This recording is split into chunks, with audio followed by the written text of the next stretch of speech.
का आर्टिकल 25 का पालन करना होगा। संविधान के आर्टिकल 25 का पालन करना होगा। संविधान के साथ छेड़छाड़ करना बंद करो। अति माननीय बिशप फेलिक्स टोप्पो जी का। सभी प्रिय अतिथिगण, आप सबने आज इस महारैली में भाग लिया। मैं आप सबको बहुत बहुत धन्यवाद देता हूं।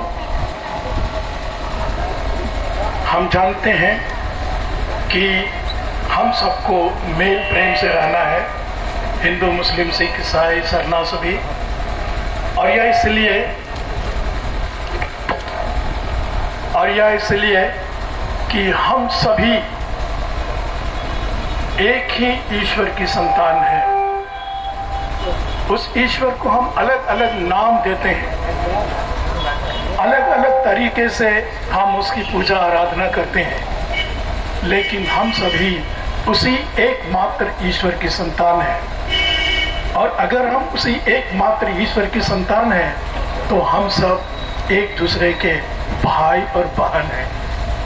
हमारा एक परिवार है, वासुदेव कुटुंबकम कहकर हमारे पुरखों ने हमें बताया है, और यह सच्चाई है।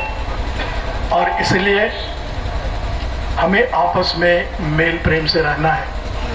अगर एक परिवार में फूट पड़ जाए, एक दूसरे का आदर सम्मान न हो, एक दूसरे की स्वतंत्रता को खनन किया जाए, तो परिवार टूट जाता है। उसी तरह देखा जा रहा है कि हमारे देश में कुछ ऐसी ताकतें हैं जो हमारे भाईचारे को नुकसान पहुंचा रहे हैं, हमारे संविधान को कुरेद रहे हैं। हमें चाहिए कि हम संविधान का आदर करें, संविधान का सम्मान करें और उसी के अनुसार जीने का प्रयत्न करें। संविधान हम सब के लिए स्वतंत्रता देती है, हम सब के लिए न्याय देता है, हम सबको भाईचारे से जीने का अवसर देता है, और यही हमें करना चाहिए। लेकिन आज कहीं कहीं पर कुछ ऐसी शक्तियां हैं जो इस भाईचारे को, इस एकता को, इस समन्वय को तोड़ना चाहती हैं, और इसलिए हम एक साथ यहाँ एकत्र हुए हैं ताकि हम इसका विरोध कर सकें।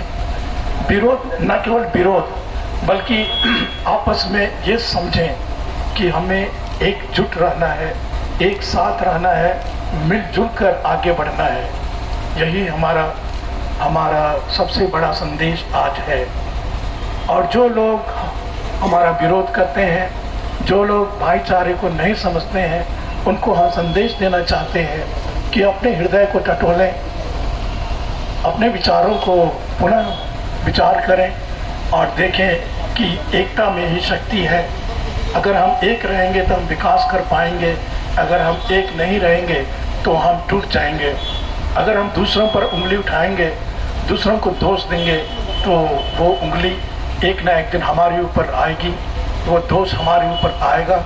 इसलिए आज हम लोग यहाँ एकत्र हुए हैं ताकि हम लोगों को, इस राज्य के लोगों को और देश को यह संदेश दें कि हमारे बीच में भाईचारा रहना चाहिए, एक दूसरे का आदर सम्मान करना चाहिए, एक दूसरे को स्वीकार करना चाहिए, एक दूसरे को समझना चाहिए, एक दूसरे के लिए न्याय देना चाहिए, और एक दूसरे को, जो भी वे धर्म के हों, जो भी जाति के हों, सबको एक साथ बटोर कर तब हम आगे बढ़ सकते हैं। तो आज आप लोग यहाँ उपस्थित हुए हैं, मैं बहुत खुश हूँ और आप सबको बहुत बहुत धन्यवाद देता हूँ, और ईश्वर से निवेदन करता हूँ कि ईश्वर हमारी जो मनसा है, हमारी जो अच्छी उदार इच्छा है, उसे पूरी करे।